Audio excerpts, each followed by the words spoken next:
Ils se disent explorateurs. Leur horizon, c'est la nouvelle frontière, l'au-delà.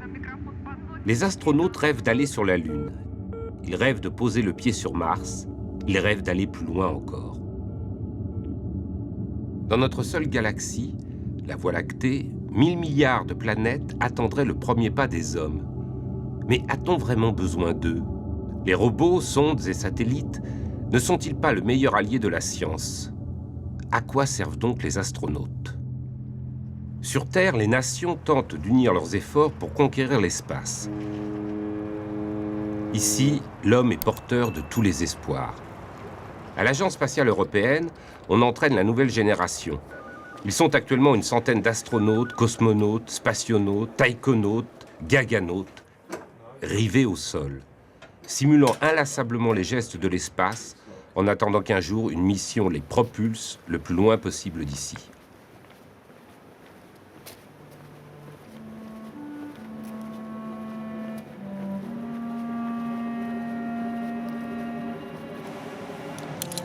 Bon, écoute, vas-y.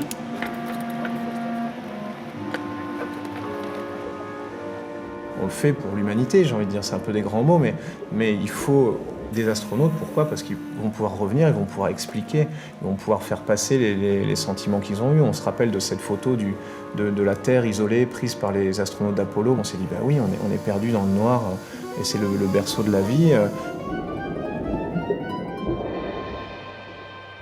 C'est impressionnant de voir ces images-là. Ce qu'il faut, c'est mettre à profit un peu cet héritage et tout ce que ça a provoqué. C'est tout ça qu'on n'ait pas fait pour rien et qu'on soit capable encore de vivre des grandes aventures comme ça. Quand on voit les premiers pas sur la Lune, c'est vrai que, à titre personnel, ça fait frissonner parce qu'on a envie de le vivre. Mais surtout, à titre collectif, j'espère qu'on va pouvoir marcher dans les pas de ces gens-là. Marcher sur la Lune. La Lune. La Lune, mais la Lune, les terriens y sont déjà allés.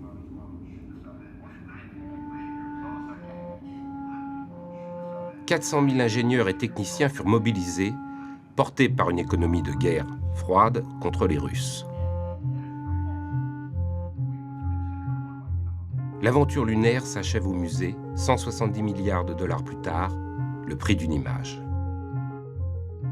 L'homme a donc marché sur la Lune une fois, deux fois. La troisième fois, la Lune ne fait déjà plus la une. La quatrième fois, l'inauguration de Disneyland, c'est l'essentiel. Puis c'est Mick Jagger qui remporte tous les suffrages, et enfin l'invention du Polaroid et le génie technologique américain, tandis que quasiment relégué dans la rubrique faits divers, on retrouve les traces d'un astronaute. Qui se souvient de Gene Cernan foulant pour la dernière fois le sol lunaire en ce mois de décembre 1972?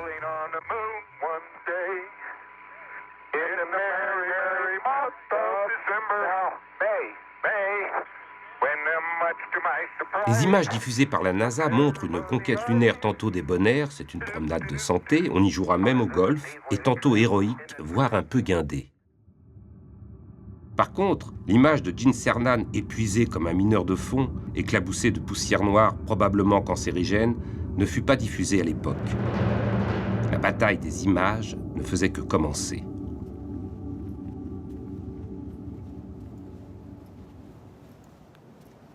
Le voilà, c'est lui. 40 ans plus tard, pourtant, le bilan est amer. Faute d'enjeux scientifiques, de budget et sans l'appui de l'opinion, il a bientôt fallu troquer les moon boots pour une paire de mocassins. Je m'appelle Eugene Cernan. Je suis un ancien aviateur de l'US Navy et j'ai fini capitaine. J'ai pris part aux missions Gemini et Apollo. Je suis allé 3 fois dans l'espace, à bord de Gemini 9 et d'Apollo 10. À mon retour, j'ai pris les commandes d'Apollo 17. J'ai ainsi été le dernier homme à avoir marché sur la Lune. 6 voyages, toujours la même photo, 10 militaires et un seul scientifique, un géologue. 385 kilos de roches ont été rapportés. Les 6 missions Apollo ont fait progresser de façon spectaculaire nos connaissances sur la Lune. L'analyse du sol a permis de découvrir que cet astre mort était issu d'une catastrophe cosmique. Au tout début du système solaire, une planète en formation baptisée Theia a percuté la Terre. le choc a expulsé dans l'espace une quantité de matière considérable qui s'est condensée en orbite terrestre. La Lune était née. Des miroirs ont été installés sur le sol lunaire par les astronautes. Visés par des télescopes laser, ces miroirs ont permis d'étudier la relation complexe qui se joue entre la planète et son satellite. Le couple Terre-Lune est unique dans le système solaire. Alors, un grand succès scientifique, l'aventure Apollo? Certes. Et c'est la moindre des choses pour un programme qui, à lui seul, a coûté 4 ou 5 fois le produit intérieur brut d'un pays en voie de développement. Time for a great new American enterprise. Time for this nation to take a clearly leading role in space achievement. Qui sait que de leur côté, les Soviétiques ont obtenu des résultats presque équivalents pour 1/100e du coût d'Apollo. Les roches lunaires, oui, les Soviétiques en ont aussi rapporté sur Terre, automatiquement avec leurs sondes. Un exploit technologique inouï.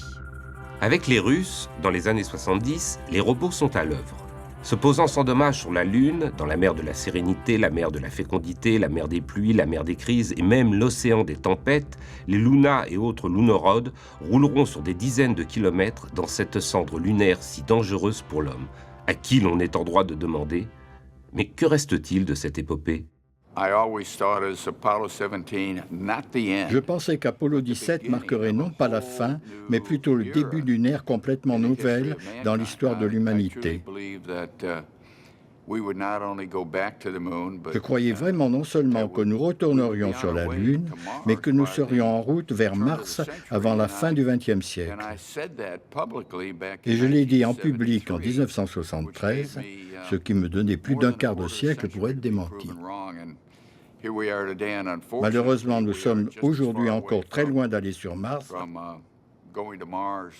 Nous en sommes au même point qu'il y a 40 ans. C'est vraiment malheureux. À Cologne, les jeunes héritiers du capitaine Cernan ne cultivent aucune amertume.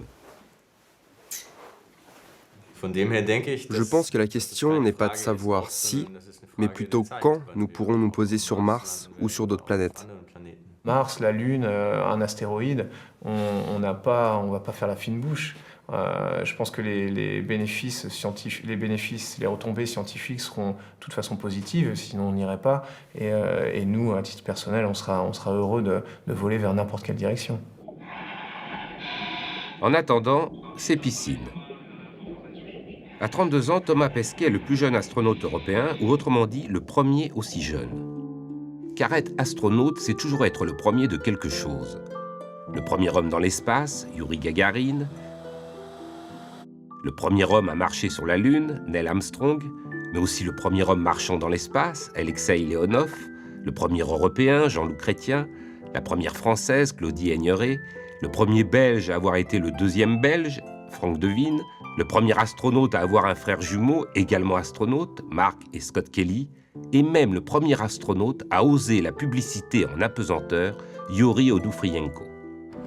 De retour sur Terre, les héros de l'espace sont statufiés et bien vite digérés. La chute est terrible. Les voilà bientôt devenus les derniers. Mais dans leur esprit, c'est encore un record. Aucun découragement. Jamais. D'ailleurs, si tous les astronautes du monde pouvaient se donner la main, ils partageraient toujours le même enthousiasme. On voit bien qu'on est un peu à l'étroit sur cette planète aujourd'hui, que les ressources de cette planète ne suffisent plus par rapport à toutes aux besoins des humains sur cette planète. Les étapes ultérieures sont encore en discussion. Pour certains, un retour sur la Lune. La décision n'est pas prise de garder cette étape ou de franchir l'étape immédiatement suivante qui serait la mission martienne. À quoi ça sert d'aller sur Mars, au sens si on veut que ça serve à quelque chose, c'est d'une part faire de la planétologie comparée, pourquoi Mars est devenue froide et pourquoi elle a perdu son atmosphère. Donc c'est peut-être le destin de la Terre à très long terme. C'est un challenge au niveau technologique, c'est extrêmement compliqué. La mission est très complexe, il faut amener des vivres, de l'oxygène, de l'eau, de la nourriture pendant une période qui va durer 1 an et demi. C'est très compliqué au niveau psychologique, c'est une mission très complexe. Et l'être humain a besoin d'une mission complexe à réaliser qui aille dans la 3e dimension. Aller sur Mars ? Au bout de 3 semaines, la Terre et la Lune ne seront plus que 2 petits points puis disparaîtront de la vue des astronautes. Alors, pendant des mois et des mois, prisonniers de leur navette, avec comme seul point de référence le soleil entouré d'obscurité et empêchant de discerner la moindre étoile, dans le vide infini et pourtant comme immobile, cantonnés dans un espace exigu et assez irrespirable, les astronautes seront seulement munis d'une vague liaison radio avec la Terre, bientôt désynchronisée de 20 minutes.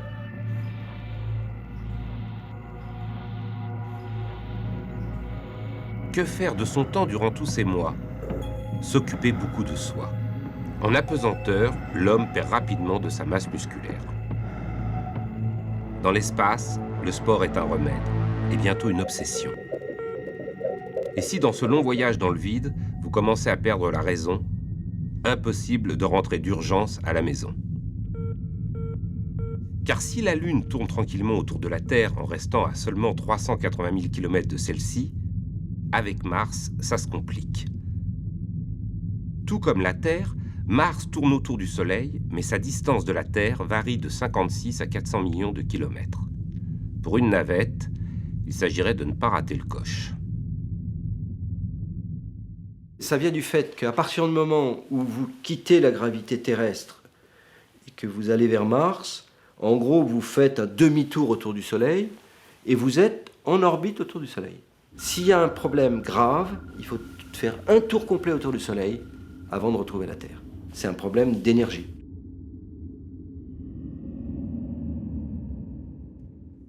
Marcher sur la planète Mars, dans la banlieue de Moscou, on s'y attelle.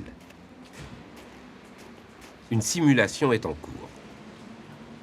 520 jours d'isolation pour, entre guillemets, évaluer les effets psychologiques et comportementaux liés à l'isolement.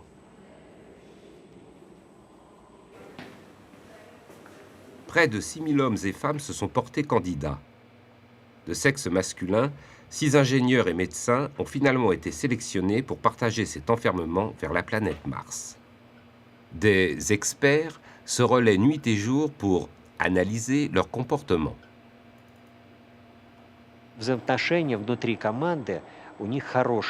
L'entente est bonne dans l'équipage.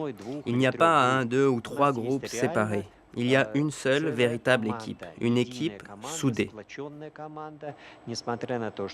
Malgré le fait qu'il y ait un Français, un Italien, des Russes et un Chinois, ils ont formé un collectif uni. J'ai assisté à des congrès où on a regardé comment constituer le groupe. Alors, il y en a qui ont dit mixité ouverte, c'est-à-dire des couples non constitués, puis on laisse les choses s'établir, etc. J'ai vu des gens présenter des exemples. On peut tout imaginer. Mais je vous avoue que justement sur ce domaine-là de la mixité à bord de cet équipage, on n'a pas de règles. Et là, on aimerait qu'on nous donne des recommandations sur un peu des expériences et des choses qui ont été vécues. Fallait-il vraiment repousser à plus tard les questions posées par les scientifiques? En tout cas, les experts de l'opération Mars 500 constateront rapidement que ces 6 garçons trouvent en eux d'infinies ressources pour survivre dans ce petit huis clos.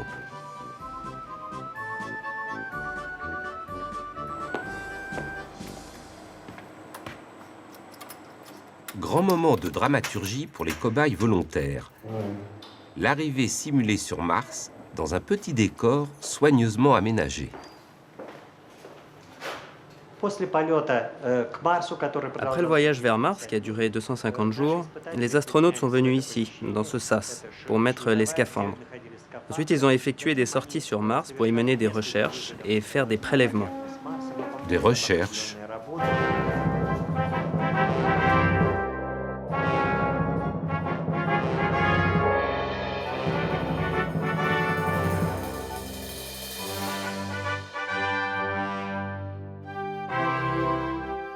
Arpenter la planète rouge, bâton de pèlerin à la main, dès les années 50, les cinéastes s'en mêlent, tels Pavel Klouchantsev, maître soviétique de la science-fiction. Images datées, légendaires et romantiques du ciel qui semblent toujours nourrir les rêves des astronautes. Mais pas seulement d'eux.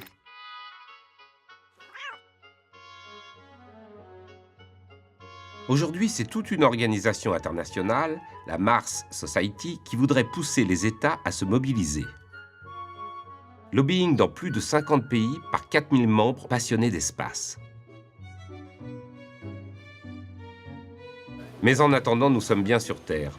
C'est ici que se trouve l'antenne parisienne de la Mars Society, co-dirigée par un ingénieur en propulsion spatiale à la retraite. Pour beaucoup d'entre nous, l'appel de l'inconnu, l'appel de l'aventure, de l'exploit est quelque chose d'important. Est-ce que l'homme s'installera un jour sur Mars ? Bon, c'est une question en fait d'étape historique. Si on envisage des colonies avec des séjours de 10, 20 ans, voire à vie, il est clair que les habitats devront être protégés. C'est relativement facile à envisager. C'est-à-dire qu'on peut imaginer des modules cylindriques qu'on recouvre de régolithes, c'est-à-dire ce sol pulvérulent qu'on trouve partout sur Mars et sur la Lune, c'est pareil d'ailleurs. Et ça n'empêche pas de laisser à l'extrémité une baie vitrée ouverte sur le paysage, une espèce de véranda où, disons, les gens auront le droit de séjourner pour se détendre, mais avec un dosimètre, et ils ont le droit à telle dose par mois ou par an. Ça peut être tout à fait gérable. Puis il y a encore d'autres idées qui seraient d'envoyer non pas des êtres adultes, mais des embryons. Ça, on sait qu'on jouait aujourd'hui des embryons, on enverrait des embryons, puis un peu avant d'arriver, on les décongèle, on les rendrait adultes, de façon à ce qu'ils ne se rendent pas compte du voyage. La véritable question, c'est de savoir si, une fois là-bas, ils supporteront cette condition. C'est pour ça que dans le scénario que je décrivais tout à l'heure, je parlais d'une étape de colonie expérimentale. C'est non seulement pour vérifier les aspects techniques, les aspects économiques, mais aussi les aspects sociétaux. Est-ce que vraiment c'est une utopie qui a un sens au plan humain que de dire qu'on va créer une colonie détachée de la Terre ?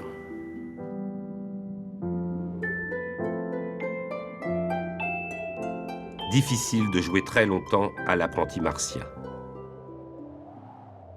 Quand on regarde Mars, ce qu'on sait, c'est qu'il n'y a pas de magnétosphère autour de Mars.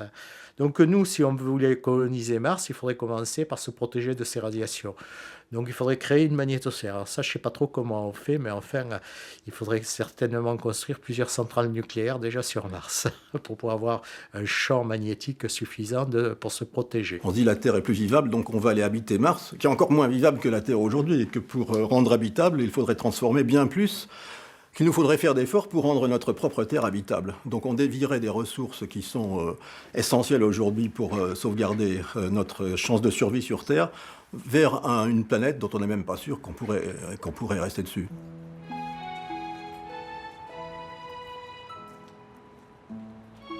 À Moscou, la colonie martienne se prépare au retour sur Terre.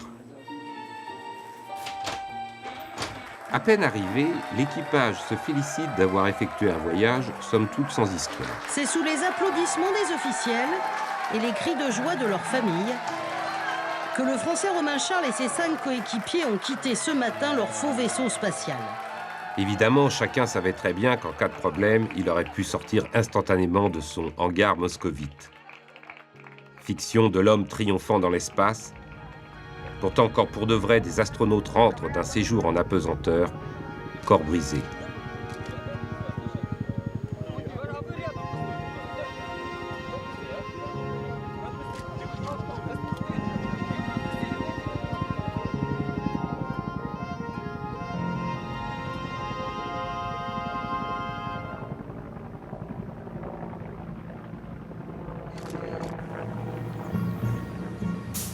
Mais la vérité, la voilà. L'homme chemine sur Mars depuis 7 ans déjà. Et cette jeune femme incarne les premiers pas virtuels de l'humanité sur la planète rouge.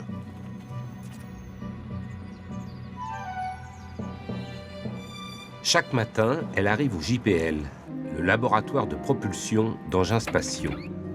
Elle pénètre dans un petit bureau. Tara Eslin découvre alors les photos que lui a envoyées pendant la nuit le robot Opportunity. Mars, ici et maintenant, offert au regard et à la compréhension des hommes.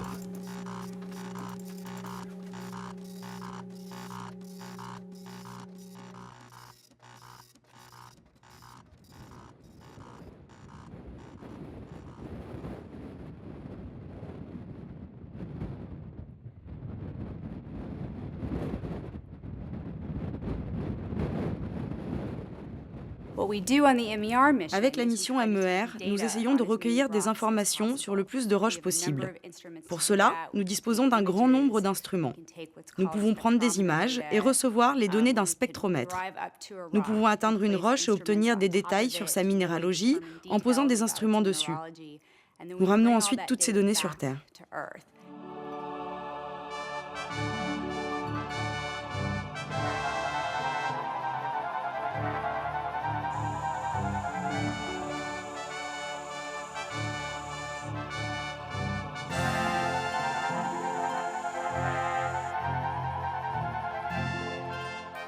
C'est vrai que l'homme ne présente que des inconvénients, notamment le fait qu'il va se poser à un très mauvais endroit, puisque l'endroit où l'homme se pose est l'endroit où il est le plus en sécurité.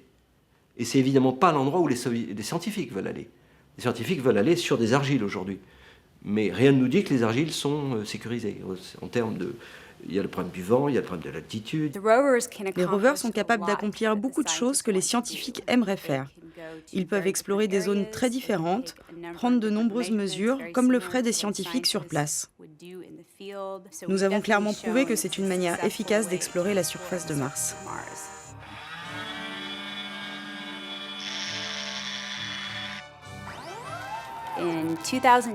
En 2018, nous enverrons un rover pour recueillir des échantillons de matière qu'il mettra dans une caisse. Ensuite, vers 2022 ou 2024, nous enverrons un autre rover qui nous ramènera ces échantillons. Ce robot sera capable de se poser sur Mars et de redécoller pour les ramener sur Terre.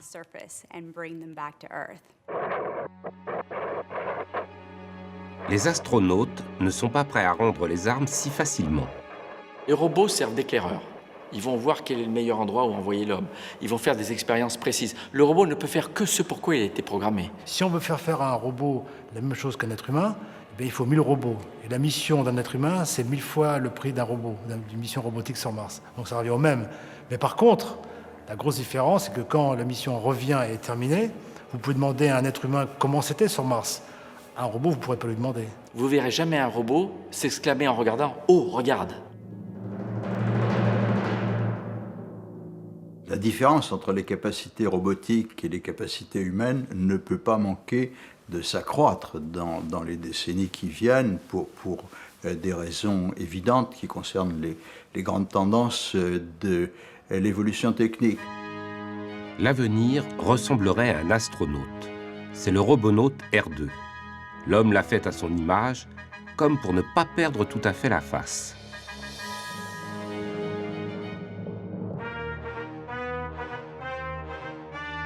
Le robot hante l'astronaute. Comment remettre l'homme au centre de l'univers? L'astronaute incarne un lien imaginaire entre les terriens et le ciel. Mais c'est un homme terriblement seul qui doit transmettre aux autres cet acte étrange, hors humanité, avoir volé dans l'espace infini. Premier Européen dans l'espace, Jean-Loup Chrétien a choisi d'animer un cycle de conférences à travers tout le pays.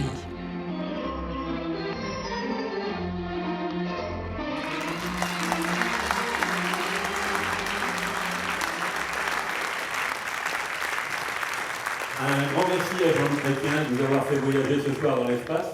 Peut-être reste-t-il... Il faut affronter les mêmes questions qui reviennent inlassablement de la Ferté-Bernard à Montbéliard. L'homme a-t-il vraiment sa place dans l'espace? Monsieur ? Quel intérêt de continuer à pouvoir envoyer des hommes dans l'espace alors qu'on peut aujourd'hui envoyer des sondes qui nous retournent des images ou des informations peut-être suffisamment intéressantes sans forcément vouloir... Alors, si on fait ça, on se tourne vers une nouvelle génération d'individus qui vivront de plus en plus dans une réalité virtuelle, donc avec des lunettes 3D, des commandes vocales pour des jeux vidéo, etc., et s'enfermeront progressivement dans un monde virtuel. Ce n'est pas notre vocation. On nous a donné des jambes, des bras, un petit cerveau, et il faut que ça bouge tout ça. L'homme n'est pas fait pour ce genre d'activité. L'homme est fait pour courir, se démener, survivre. On lui a donné un gène qui est le gène de l'explorateur. Si on envoie des robots à la place de l'homme, c'est une déformation de ce que fait l'homme. Il envoie des robots pour le précéder. l'astronaute rêve de transmettre un message et de poser les fondements d'une morale. Lorsque j'étais sur la Lune et que je regardais la Terre, il fallait que je trouve une façon de décrire ce que j'éprouvais à ce moment-là. Parce qu'on se sent vraiment surpuissant devant tant de beauté et dans ce noir absolu qui nous entoure. De voir avec quelle perfection la Terre tourne sur son axe toutes les 12 heures, c'est d'une beauté incomparable. J'ai essayé de décrire ce moment, ces 3 jours durant lesquels j'étais sur la Lune. C'est comme si j'avais été assis sur la terrasse de Dieu.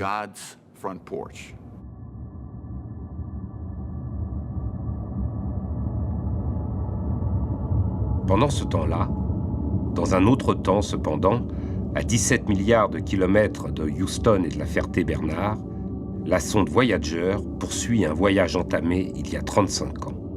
Aucun astronaute en vue. Le vide.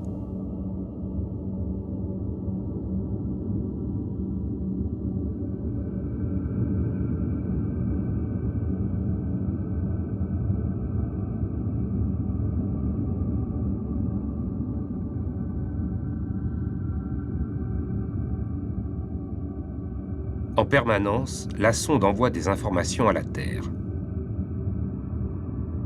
Elle s'apprête à quitter le système solaire.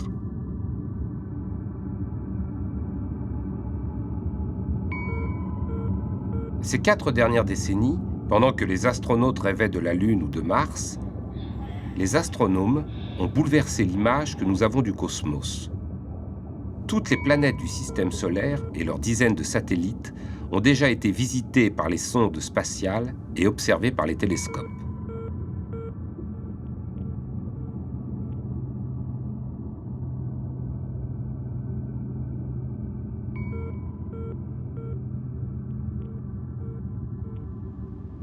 Le cosmos, quelqu'un ici y a consacré sa vie sans jamais avoir voyagé beaucoup plus loin que Stockholm.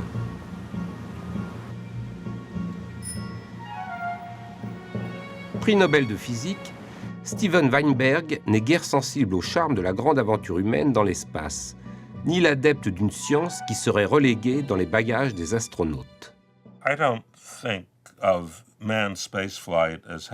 Je ne pense pas que le fait d'envoyer des hommes dans l'espace ait une dimension spirituelle. C'est plutôt une aventure sportive. C'est difficile et ça stimule les capacités physiques. C'est quelque chose que je ne pourrais pas faire. Je ne pourrais pas être astronaute. C'est un peu comme escalader le mont Everest ou explorer les profondeurs des océans. Ce sont des activités passionnantes qui sont exigeantes physiquement et intellectuellement. Mais je ne pense pas que cela développe l'esprit humain.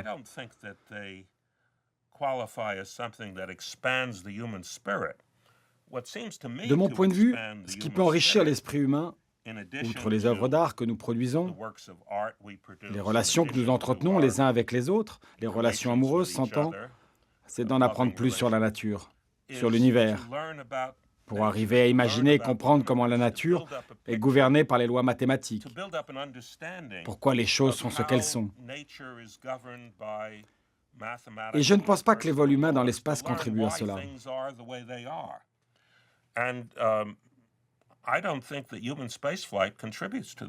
La connaissance approfondie du système solaire, c'est une des grandes aventures intellectuelles, scientifiques du siècle présent. Et naturellement, nous ne vivons pas, je l'espère du moins, dans une société qui n'a que des buts matériels et économiques.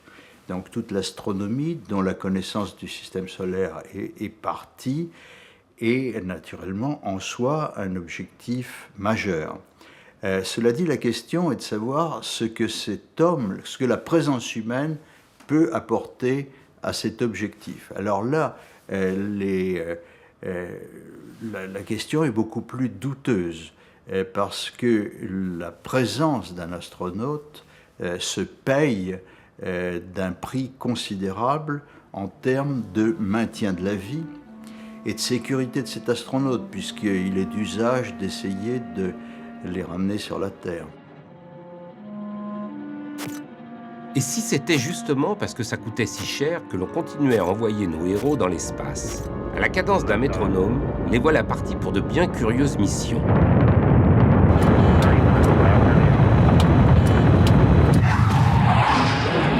Les images de la NASA tournent en boucle, ne cessant de vanter l'indispensable énergie de ces hommes capables de réparer un télescope spatial en orbite basse, Hubble.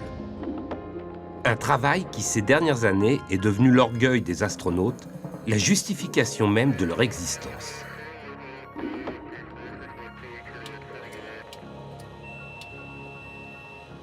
Pourtant, Hubble est un ovni dans l'histoire de la conquête spatiale. Aucun autre télescope n'a jamais, ni avant ni après lui, été conçu pour être réparé en orbite.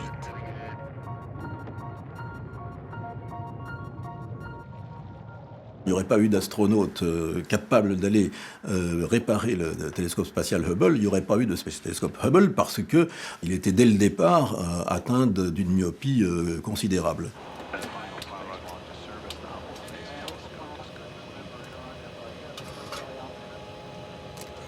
Lorsque on admire l'opération consistant à réparer Hubble en orbite, ce qui est certainement un exploit technique extraordinaire, on oublie de dire l'autre approche qui aurait consisté à construire plusieurs satellites Hubble et en lancer un deuxième lorsque le premier serait arrivé en fin de vie. Et je crois que le coût final de Hubble atteint les 13 milliards. Si vous incluez tous les coûts de navette, de réparation, on arrive à des chiffres absolument faramineux. Les programmes spatiaux ont permis de grandes avancées scientifiques. Nous avons envoyé des observatoires au-delà de l'atmosphère terrestre, qui ont découvert non seulement de nouvelles étoiles et de nouvelles galaxies, mais nous ont aussi appris par exemple que l'expansion de l'univers s'accélère. Ils ont étudié les restes de radiation datant de la naissance de l'univers. Ce fut un âge d'or pour l'astronomie, essentiellement grâce aux missions spatiales. Mais ce n'étaient que des missions sans hommes.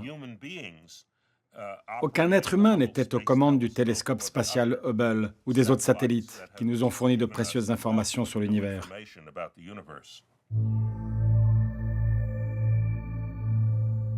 IRAS, ISO, Hipparcos, Corot, Gaia, Kepler, Herschel, Spitzer, SOHO, Planck.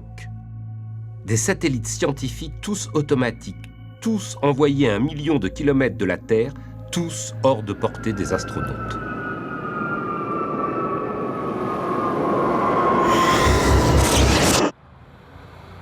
Et ce qui devait arriver, arriva. À Houston, ambiance de fin de règne. Le président américain vient de prononcer un discours historique que tout le monde savait inéluctable.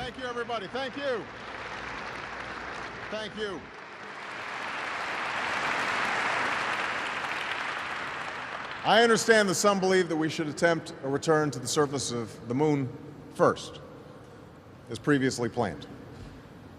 But I just have to say, pretty bluntly here, we've been there before. S'appuyant sur le travail d'un groupe d'experts, le rapport Augustine, le président Obama annule le programme Constellation de son prédécesseur George Bush, confirme que la navette, c'est fini, annonce qu'il n'y aura pas de retour de l'homme sur la Lune, qu'un voyage sur Mars est remis au calendrier grec et que l'urgence de vol habité peut attendre.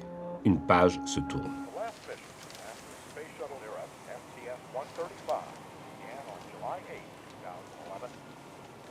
Les astronautes sont amers. Ils savent que leur navette va maintenant reposer au cimetière des espoirs déçus, livrée, comme déjà tant d'autres dernières fois, au regard de touristes nonchalants.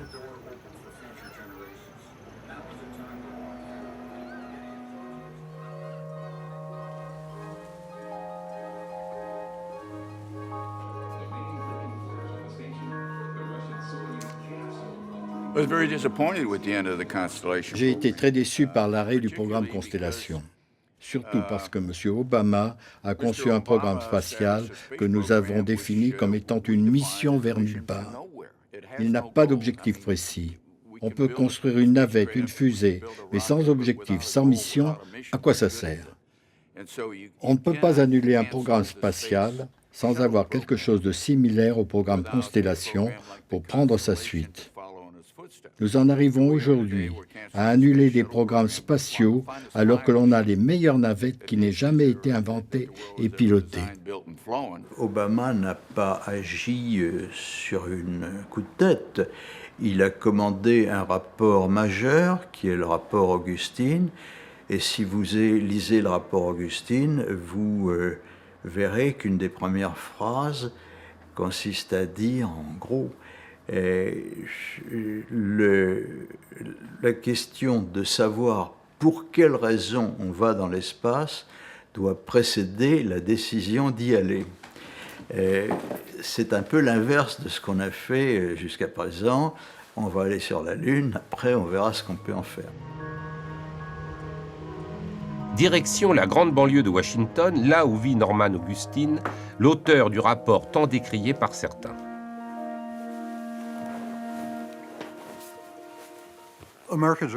Dans les années qui viennent, les astronautes américains décolleront de Baïkonour. Beaucoup de gens sont déboussolés par le fait que nous ne soyons plus capables d'envoyer par nous-mêmes nos astronautes en orbite pendant un certain temps. Mettons 6 à 7 ans. La NASA pense que ce sera plus court, je veux bien les croire. La plus grande opposition à l'arrêt du programme spatial est probablement venue des régions dans lesquelles la NASA ou des sociétés connexes étaient très impliquées dans ce programme. Ce n'est pas non plus une surprise. Ce sont des personnes expertes qui ont consacré leur vie au décollage de navettes et elles ont fait du très bon travail. Je comprends leur amertume. Je suis franchement un mordu de l'espace. J'étais ingénieur aéronautique, j'adore ça, mais je suis aussi quelqu'un de pragmatique, suffisamment pour savoir que nous ne pouvons pas tout faire, que nous devons faire des choix.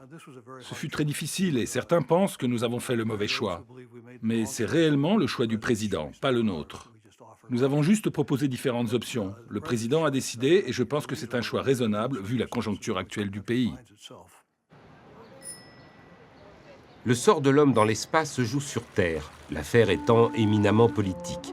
Des milliers d'emplois sont en jeu, des villes sont en faillite, la fierté nationale des uns et des autres également, les lobbies s'en donnent à cœur joie.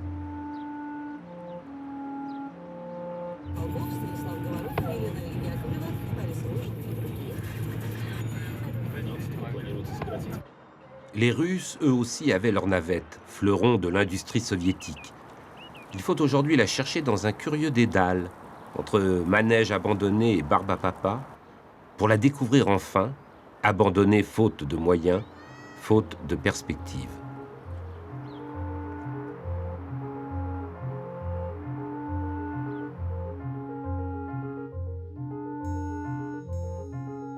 Que reste-t-il de l'aventure de l'homme dans l'espace ? Depuis 40 ans et la fin du programme Apollo, les astronautes tournent en rond autour de la Terre. À bord des stations Salyut, puis à bord de Mir, à bord de la navette ou accrochés au télescope Hubble, ils tournent en rond avec une obstination qui force l'admiration.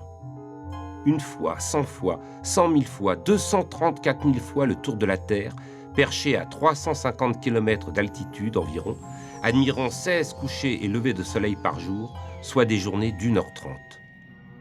350 km ? Mais c'est la distance qui sépare Paris de Montbéliard, ou Berlin de Nuremberg, ou Ouarzazate d'Agadir. Les a-t-on oubliés, ces hommes et ces femmes qui, depuis 11 ans déjà, vivent dans l'espace ? 6 astronautes en permanence qui se relaient 2 fois par an à bord de la Station spatiale internationale, l'ISS. Mais pourquoi faire ? Pour le plaisir ? Pour la science ? Pour l'avenir de l'humanité ?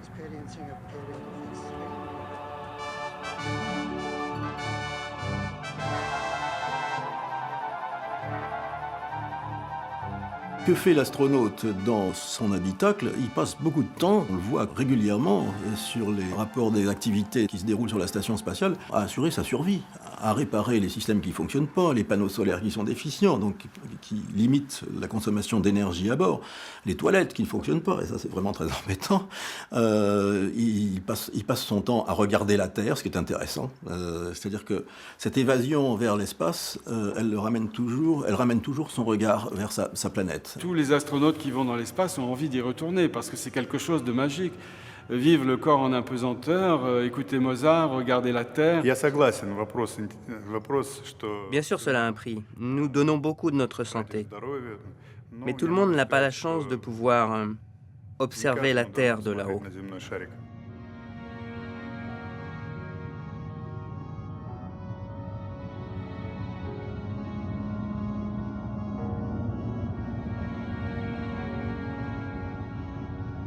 La Terre serait-elle revenue se placer au centre de l'univers? L'homme, les yeux rivés sur sa planète, ni trop près ni trop loin, semble pourtant bien perdu au milieu de l'effrayant silence éternel de ces espaces infinis, si peu fait pour lui. Aux États-Unis, l'homme dans l'espace, c'est stratégique. La NASA, la Maison-Blanche, estime que l'Homo americanus doit être dans l'espace, tout le temps. Pas forcément en permanence, mais en gros tout le temps. Donc il fallait trouver une justification pour aller dans l'espace. Et ça a été la station spatiale. On va fabriquer une énorme station spatiale avec des modules, des laboratoires de recherche, et c'est ce qui existe actuellement. Ça a été un peu calamiteux, ça a été un peu long, il y a eu des problèmes. Les Américains, évidemment, justifient leur station en disant qu'on fait des choses indispensables. Je dirais qu'il y a un autre point de vue qui est de dire on aurait pu faire tout ça avec un laboratoire en microgravité, c'est-à-dire en orbite automatique. Mais bon, on a préféré ne pas envoyer de laboratoire automatique, mais plutôt des humains, au meilleur de leur forme et ravis d'être là. Quand un astronaute rentre de l'ISS, nul découragement, nulle inquiétude et l'immense plaisir de revenir. Mon nom est Greg Chamitov et je reviens de la mission STS-134, une mission en navette vers la Station spatiale internationale, durant laquelle nous devions emmener un spectromètre magnétique alpha. Nous devions faire 4 sorties dans l'espace. J'en ai fait quelques-unes, nous avons fait beaucoup de robotique. Nous sommes revenus il y a quelques semaines après avoir rempli notre mission. J'ai eu la chance de faire partie de la dernière mission durant laquelle on a fait des sorties dans l'espace pour la construction de la station spatiale. C'était incroyable. De voir toute la station spatiale de l'extérieur que nous avons construite tous ensemble, avec 15 pays, c'était phénoménal. Une des fonctions principales de la station spatiale est de fournir une plateforme orbitale pour réaliser des expériences sur le comportement des matériaux en microgravité. L'huile se sépare-t-elle de l'eau de la même façon qu'au sol? Les matériaux se cristallisent-ils selon la même structure et à la même taille dans l'espace? Les questions posées justifieraient le voyage. On a un laboratoire en orbite, la Station spatiale internationale, qui nous permet de comprendre des mécanismes très fondamentaux. L'orbite basse, on se trouve avec une vitesse de satellisation de 28 000 km/h. On annule pratiquement complètement la force d'attraction terrestre et on est en ce qu'on appelle microgravité, c'est-à-dire presque plus l'effet du facteur gravité sur le corps humain, sur les organismes vivants, sur les fluides, sur les alliages de matériaux. Et ça, c'est un laboratoire qu'on ne peut pas reproduire au sol. Le problème, c'est que tout ça, ça oscille. La station spatiale a tendance à vibrer. Il y a des vibrations basse fréquence, mais il y a aussi des tas de ventilateurs qui tournent. Donc les astronautes sont les éléments perturbateurs en termes de microgravité. Bon, alors après, en plus, le problème, c'est que dans les expériences de microgravité, à l'époque, on pensait qu'on allait révolutionner des choses et intéresser l'industrie. Souvenez-vous, il y avait tout un débat post-Apollo où la microgravité allait être le nouvel Eldorado du spatial. Sous-entendu, les industriels vont investir sur fonds propres parce qu'ils fabriqueront des matériaux. On pensait à la pharmacologie, la médecine, on pensait à des matériaux pour l'électronique qu'on ne pourrait fabriquer qu'en gravité nulle. Et on s'est vite rendu compte que la théorie ne répondait pas à la pratique. Et en particulier, je me souviens d'une expérience où on purifiait des protéines par électrophorèse et on arrivait donc à une pureté de 99,8%, je crois. Et le jour où l'expérience a volé, le scientifique nous a dit, vous savez, à l'heure actuelle, on arrive à faire 99,999% au sol. Aujourd'hui, il n'y a pas un industriel qui est prêt à investir en se disant, en 5 ans, j'aurai un retour sur investissement. Et donc, toutes les dépenses actuelles sont au niveau de la recherche, financées par les impôts, c'est-à-dire par l'État, mais pas par l'industrie privée, qui estiment qu'il n'y a pas de retour sur investissement intéressant à court terme. Il y a naturellement une catégorie de scientifiques qui s'intéressent à l'homme dans l'espace, c'est ceux qui sont intéressés par les effets de la microgravité sur l'organisme humain. Mais naturellement, c'est une démonstration d'intérêt qui est un peu tautologique, un peu circulaire.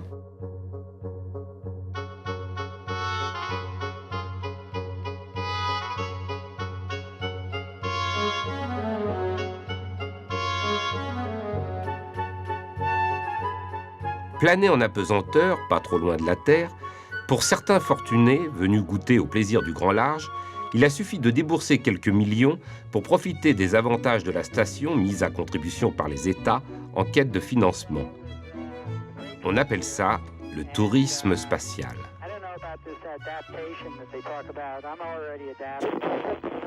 C'est quelque chose d'abject, vraiment d'infect, parce qu'on fait voler des individus extrêmement riches pour un prix modeste par rapport à ce que coûte le système, avec de l'argent des taxpayeurs. Parce que 20 millions de dollars, naturellement, c'est une somme importante pour vous et moi, mais pour ces gens-là, c'est peu de choses. Donc on prend les individus les plus riches et on les fait voler, je ne dirais pas à l'œil, mais presque, on finance leur vol avec de l'argent public. Ça me paraît totalement inacceptable. Quelle jouissance et quelle consécration pour ces milliardaires voguant fièrement au-dessus des terriens.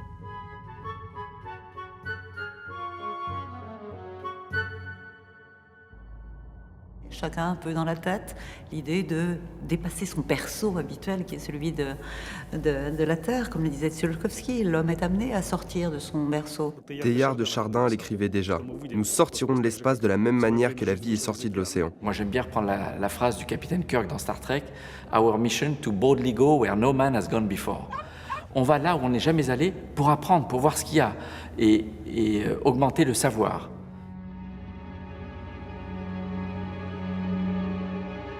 Face aux 1000 milliards de planètes de notre galaxie, face aux 1000 milliards de galaxies qui existent dans l'univers, la prétention des astronautes à explorer le ciel a quelque chose d'enfantin.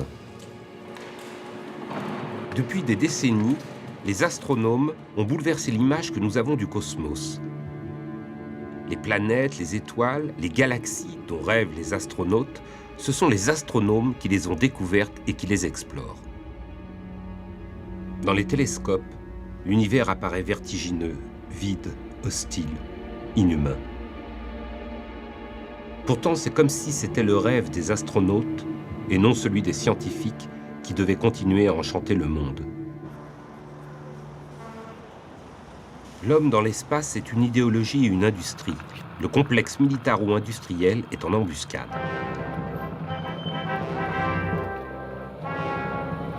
La Cité des Étoiles au nord-est de Moscou continue à vivre malgré les vicissitudes de l'histoire.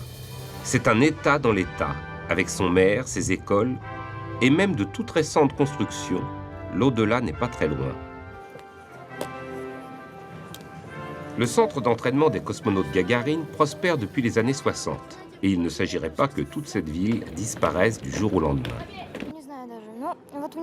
Moi, j'aime étudier ici, parce qu'il y a plus de disciplines, et j'aimerais aussi aller dans l'espace, voler dans l'espace comme mon grand-père.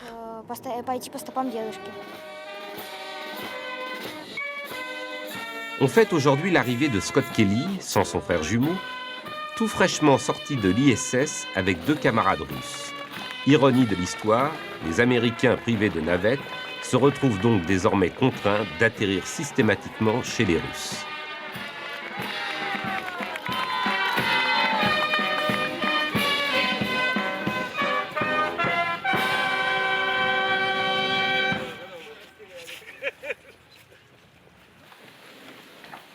Il a juste fallu apprendre à jouer un nouvel hymne, Coopération internationale oblige.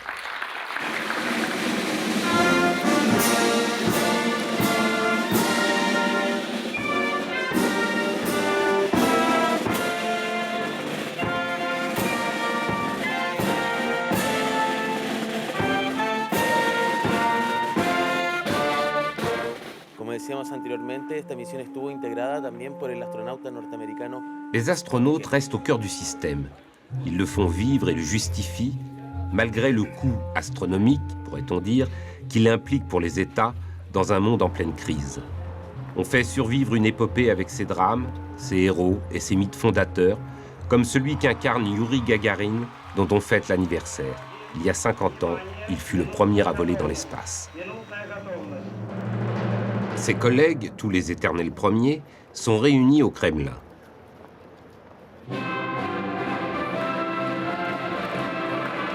Ils sont déjà tous couverts de médailles. C'est le métier qui veut ça.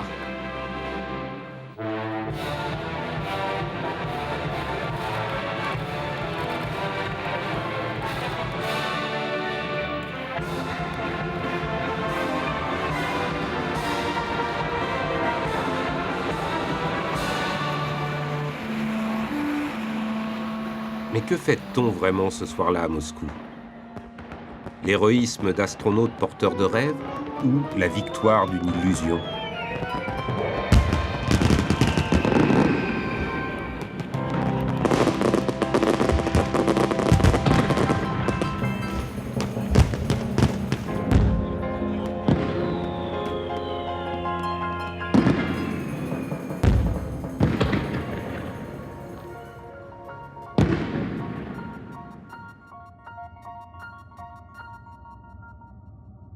En effet, le voyage réel dans le cosmos est probablement impossible.